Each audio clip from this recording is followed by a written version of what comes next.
Hi, I'm Robbie Bullough.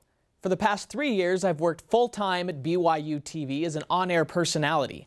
During my time at BYU TV, I've had the opportunity to work at every talent position in 9 different sports, from football to gymnastics.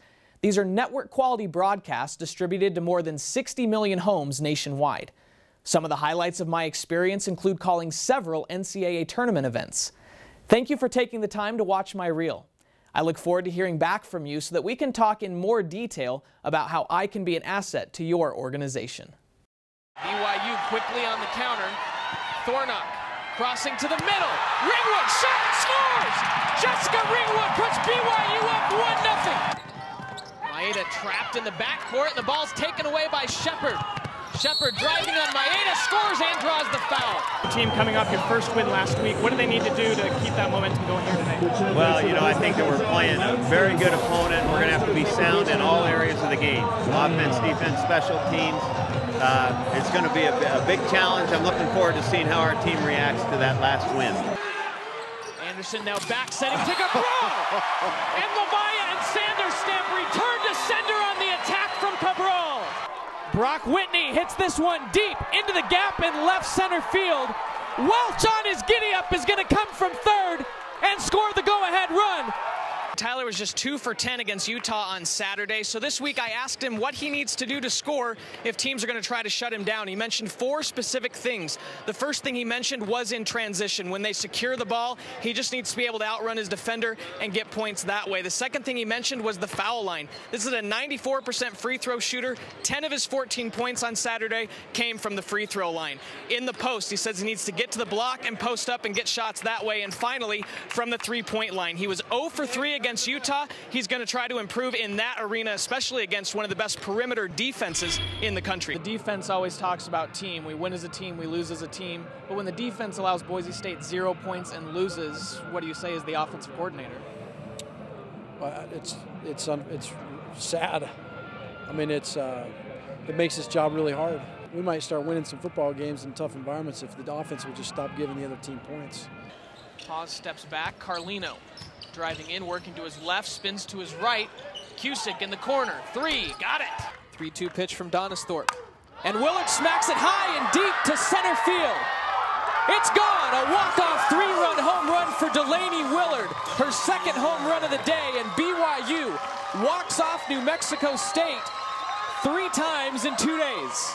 BYU after this week will have a bye before their final 3 games of the regular season, so you get to dwell on this game, the result, win or loss, for 2 weeks. How important is it to build momentum today? Well, I think it's really important. If BYU doesn't get a win today, they'll have gone a long time between W's here late in the season. You trailed most of the game, as many as 12 points here at home. How did you stay composed and come back and get the victory?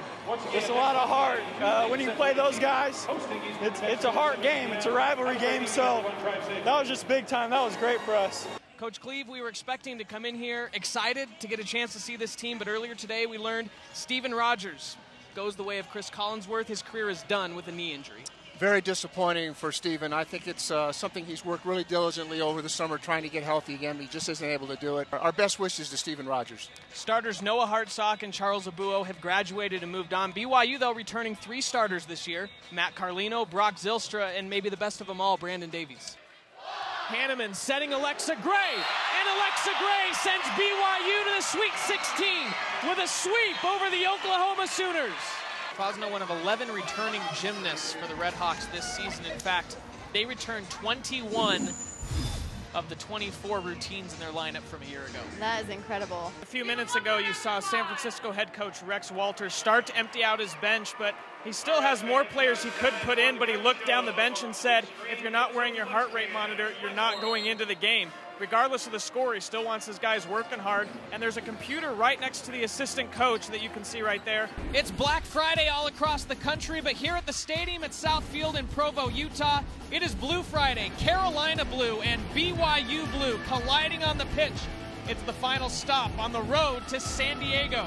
Good evening, everyone, and happy holidays. Robbie Bullough here with Nadalyn Lewis. We hope you had a wonderful Thanksgiving, and we've got a great soccer match here tonight.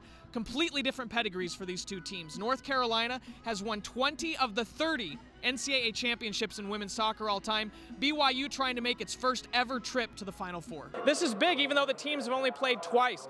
The Idaho Statesman today, the front page of the sports section, they're calling it a battle for regional supremacy. It was a 1-point game, and then BYU goes on a 16-0 run. What do you do to stay competitive? Well, you know, for 12 minutes and a half, we lost 21-19. The problem is the other 8 minutes, we lost 27-4. So we just have to finish shots around the rim. I thought we missed a lot of easy layups, and we turned the ball over way too much. It was something that we had emphasized before the game, and BYU does a great job of converting turnovers into points. I'm Robbie Bullough, joined by Kristen Kozlowski. BYU was on a 9-game winning streak before that loss to Gonzaga last week. LMU comes in 2-4 in West Coast Conference play. Those 4 losses, 2 of them in overtime, the other 2 by just 2 points. This team is just a couple plays away from being in the hunt for a WCC title right now. Well, you look at LMU's record on paper, it doesn't depict what this team is and how good they are. BYU's got to be careful, but they are back home, which is a good sign for BYU.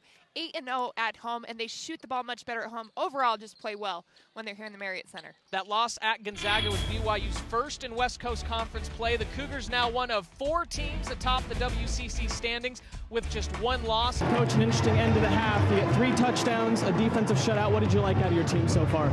I like just that. I mean, the lead is okay at 21-0. I would have liked to seen us start more precisely and with more speed than what we did. We're playing okay, but we can play a lot better.